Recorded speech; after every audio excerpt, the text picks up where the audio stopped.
Bienvenue sur la chaîne. Ici, on parle de Magic et surtout de Commander multijoueur en mode fun et détendu. Je suis Sir Galahad et je m'engage à vous expliquer un nouveau deck.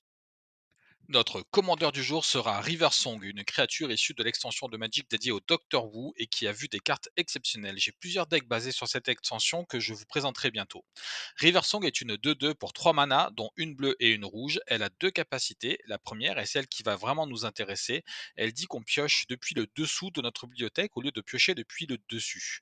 Et la seconde est plus anecdotique, mais selon vos adversaires, elle peut s'avérer redoutable. Elle dit qu'à chaque fois qu'un adversaire va appliquer le regard, surveiller ou chercher dans sa bibliothèque, on met un marqueur +1/+1 sur River Song et ensuite elle inflige autant de dégâts que sa force à cet adversaire. Notre jeu est très clairement un jeu orienté vers les rituels et les éphémères et il a pour but de jouer des cartes depuis le dessus et le dessous de notre bibliothèque en même temps. Une fois en place, il est très amusant à jouer car vraiment on joue à la fois des deux côtés du deck et on choisit ce qu'on va jouer parmi les cartes de sa main, de son cimetière et du haut de sa bibliothèque. Mais entrons sans tarder dans ce deck très original. Si vous avez l'habitude de regarder les vidéos de cette chaîne, vous savez qu'on commence toujours par la mana base, mais une fois n'est pas coutume, on va d'abord commencer par le plan de jeu. Vous verrez plus tard pourquoi. Notre plan de jeu, ça va être de réussir à remettre les cartes de notre cimetière sous notre bibliothèque pour pouvoir les piocher à nouveau grâce à notre commandeur, et en parallèle de jouer aussi les cartes du dessus de notre bibliothèque. Nous avons au total 8 cartes dans notre jeu qui permettent de prendre des cartes de notre cimetière et de les mettre sous notre bibliothèque afin de pouvoir les piocher à nouveau grâce à notre commandeur. Nous avons le moissonneur écorciforme, la sentinelle de Reito, la théoricienne de la transplantation, la sentinelle sertie de jade, la gardienne de la cadence, le pèlerin d'aéropierre, le chandelier maléfique et l'excavateur Soldevi. Il est très important de bien comprendre la puissance de cette synergie. À chaque fois qu'on va jouer un rituel ou un éphémère très puissant de notre plan de jeu, nous allons pouvoir le remettre sous notre bibliothèque grâce à l'un de ses effets. Et ensuite, grâce à notre commandeur, nous allons pouvoir le repiocher au tour d'après et pouvoir le rejouer. Nous avons aussi ces deux cartes qui font cela naturellement et sont vraiment très puissantes en synergie avec River Song. La navigatrice du flux temporel, il faut beaucoup de mana pour l'utiliser pleinement et comme on ne peut pas lui donner la célérité, elle nous donnera normalement pas de tour infini. Elle est toutefois très forte avec River Song puisqu'on pourra la piocher à nouveau chaque fois qu'on l'utilise. L'écrasement de sort est encore plus puissant. Il s'agit d'un contre-sort très efficace que l'on va pouvoir repiocher grâce à River Song puisqu'on le met automatiquement sous notre bibliothèque quand on réussit à contrer un sort avec. Bien utilisé, il va protéger notre plan de jeu de façon remarquable. Les diables de brise-charme, enfin, vont renvoyer un rituel ou un éphémère choisi au hasard depuis notre cimetière dans notre main au début de notre entretien. En remettant les cartes du cimetière sous notre bibliothèque pour ne laisser que ceux qui nous intéressent, on peut tout à fait choisir le sort qu'on va ainsi récupérer chaque tour.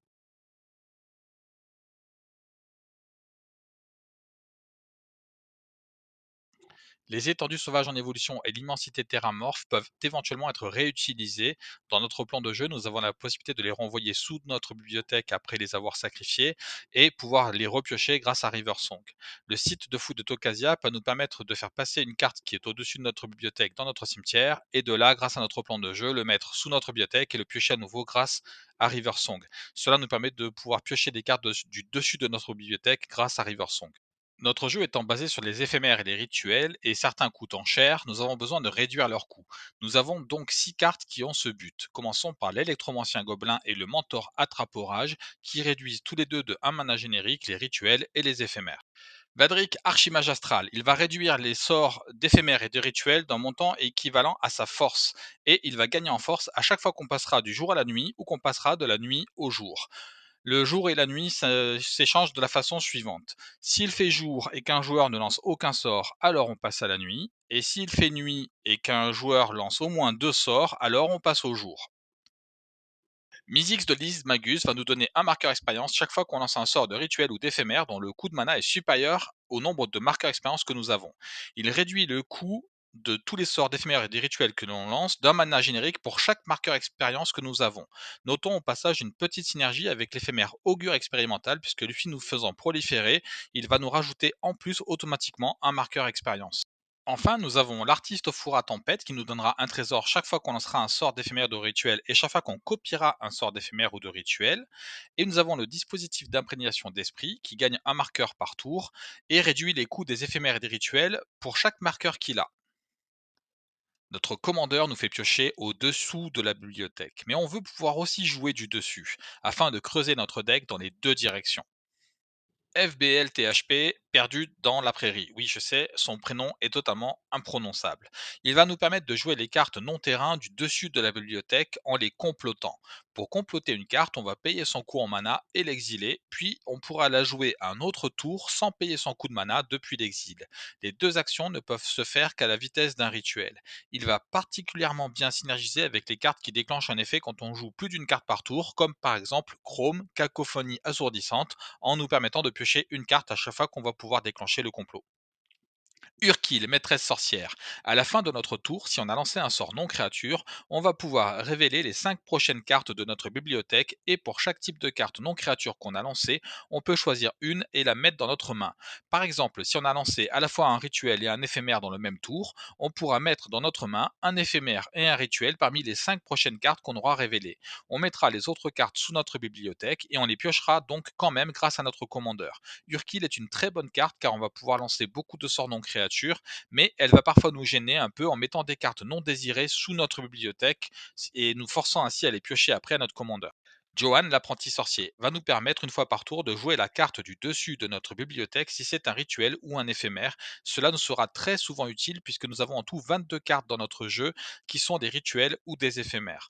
Notons au passage qu'il nous permet de regarder à tout moment la carte du dessus de notre bibliothèque et nous verrons un peu plus tard que ça nous sera très utile et très souvent. Galvanote, quant à lui, va nous permettre au début de notre entretien de regarder la carte du dessus de notre bibliothèque et on va pouvoir la lancer gratuitement si c'est un éphémère ou un rituel.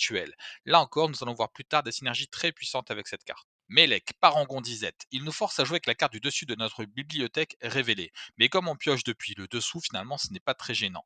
Il nous permet de jouer les sorts d'éphémères et de rituels depuis le dessus de notre bibliothèque, et chaque fois qu'on le fera, on pourra copier le sort ainsi lancé. Le champ de préscience permet de faire à peu près la même chose. On pourra aussi regarder la carte du dessus de notre bibliothèque à tout moment et on pourra la lancer si c'est un rituel ou une éphémère. On pourra aussi payer 3 mana incolores pour exiler la carte du dessus de notre bibliothèque, chose qu'on ne fera vraiment que si nous sommes désespérés et en quête d'une solution ultime pour sauver notre peau. Le belligérant est un véhicule très intéressant. Nous avons beaucoup de créatures dans notre jeu qu'on pourra engager pour le piloter car elles ne sont pas utiles au combat comme pour commencer notre commandeur par exemple. Chaque fois qu'il attaque, il nous donne un jeton trésor, ce qui est déjà en soi intéressant, et il nous permet jusqu'à la fin du tour de jouer des terrains et des sorts depuis le dessus de notre bibliothèque. Ce qui est exactement ce que nous voulons pouvoir faire dans cette partie de notre plan de jeu, creuser notre deck des deux côtés en même temps.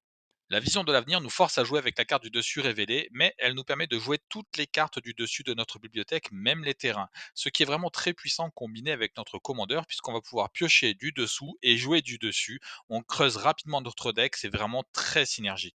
Le caveau de l'oracle est un artefact vraiment très puissant dans notre plan de jeu car nous avons beaucoup de moyens de voir la carte qui est au-dessus de notre bibliothèque avant de l'utiliser et on l'activera alors lorsqu'il y a un sort peu cher, voire un terrain, afin de faire monter ses compteurs rapidement à moindre coût.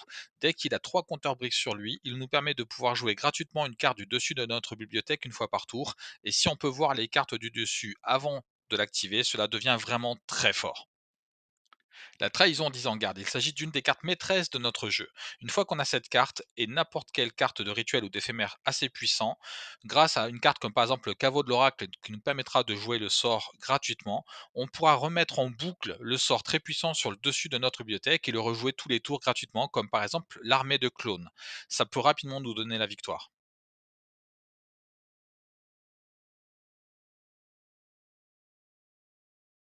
Le Dracon Loyal et l'Archiviste nous feront piocher une carte de plus par tour. L'Archiviste nous fera piocher lorsqu'on le souhaite, ce qui sera souvent plus intéressant. Chrome Cacophonie assourdissante, on a déjà vu précédemment, c'est une carte qui nous permettra de piocher à chaque fois qu'on lance notre deuxième sort chaque tour, en combinaison avec par exemple FBLTHP, cela sera très efficace. En plus, à chaque fois, on pourra lui mettre un marqueur +1/+1, ce qui fera de lui une créature volante rapidement puissante et menaçante, voire un très bon bloqueur. Nous avons ensuite 6 rituels et éphémères qui vont nous permettre de pouvoir prendre les cartes du dessus de notre bibliothèque pour les mettre dessous ou de piocher un certain nombre de cartes et d'en remettre ensuite un certain nombre dessous.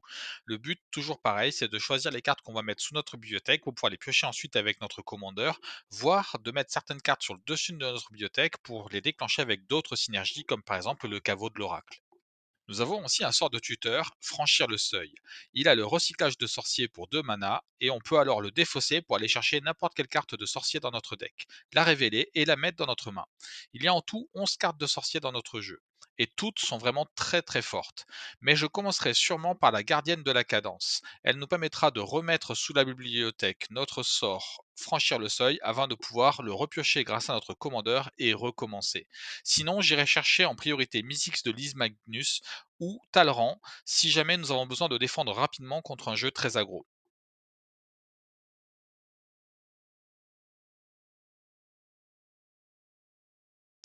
Électrodominance et Savabardé sont deux sorts de gestion de créatures qui vont nous permettre de jouer un sort en plus gratuitement ou de créer beaucoup de trésors.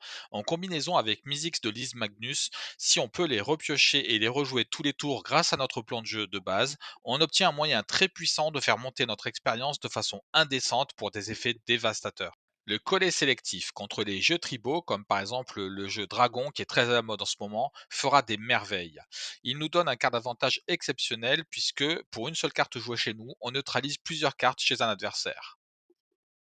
La bourrasque d'Aether. Gérer 6 permanents non terrain avec une seule carte est un énorme card d'advantage, mais en plus, pouvoir le refaire potentiellement tous les tours grâce à notre plan de jeu, cela peut rapidement nous donner la victoire en éliminant toutes les menaces adverses très très rapidement. L'appel à la tempête est un sort très très puissant. Il coûte cher, mais nous avons les moyens de réussir à le lancer pour un coût très réduit, voire potentiellement même gratuitement. Il tuera très souvent toutes les créatures que nos adversaires contrôlent, tout en nous permettant de jouer deux autres sorts gratuitement au moment où nous le lançons. Si nous pouvons le jouer tous les tours, ce que notre plan de jeu peut vraiment facilement nous permettre de faire, il nous donnera généralement la victoire très rapidement. Le combat d'Alpha fonctionne un peu de la même façon. Contrairement à l'appel de la tempête, il tuera très certainement toutes les créatures d'un adversaire, mais il ne ciblera qu'un seul adversaire. Cependant, étant donné notre capacité à pouvoir le piocher à nouveau pour le rejouer grâce à notre plan de jeu, il sera rapidement une condition de victoire lui aussi.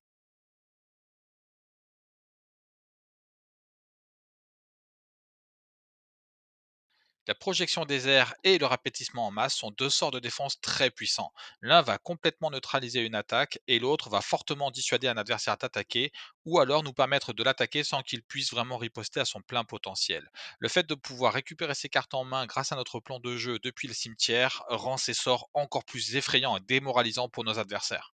Bouleversement des convenances et sommeil sont tous les deux des sorts très puissants, mais si on peut les repiocher pour les rejouer tous les tours grâce à notre plan de jeu, ils deviennent des conditions de victoire à très court terme.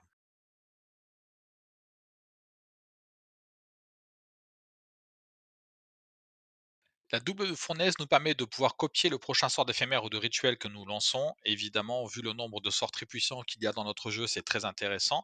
Sa seconde capacité est synergique avec pas mal de nos créatures, comme par exemple avec les diables de brise charme qui gagnent plus 4 plus 0 jusqu'à la fin du tour à chaque fois qu'on lance un sort d'éphémère ou de rituel. Donc à la base, ça fait une 8-4. Une 8-4 double initiative, ça peut éventuellement faire très très mal.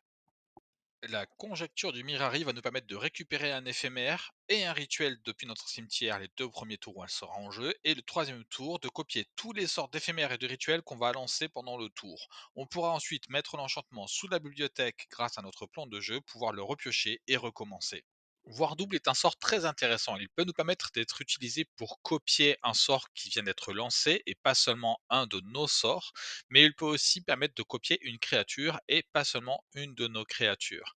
Copier par exemple l'archiviste ou l'artiste au four à tempête peut être très intéressant dans notre plan de jeu, mais copier des créatures puissantes que l'adversaire contrôle peut être encore plus intéressant. Et le fait de pouvoir rejouer ce sort tous les tours peut vraiment être très très puissant.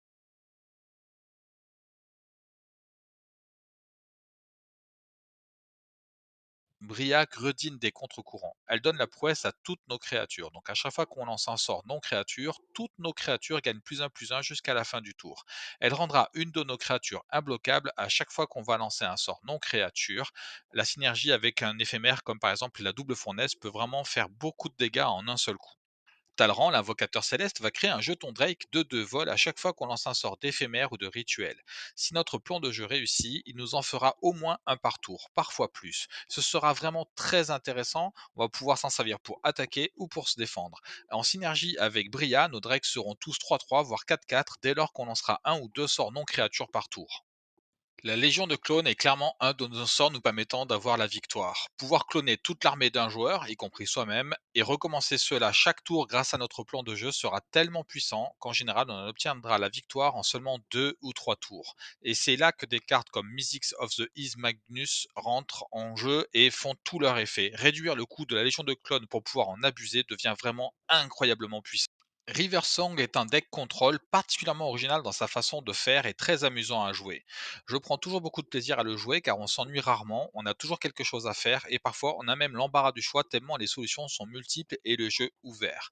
Comme tous les jeux contrôle, c'est pas forcément le jeu le plus friendly pour les parties casuales, mais malgré tout, il reste quand même un jeu assez raisonnable dans sa capacité à contrôler les adversaires. Normalement, on laisse quand même pas mal les adversaires jouer.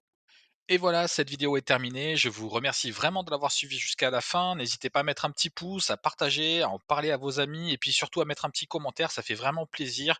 J'y passe beaucoup, beaucoup de temps et vous lire, ça me réconforte et me donne envie de continuer. C'est ce qui me motive. Donc n'hésitez pas surtout. Je suis Sir Galahad et je vous souhaite à tous de très bonnes parties.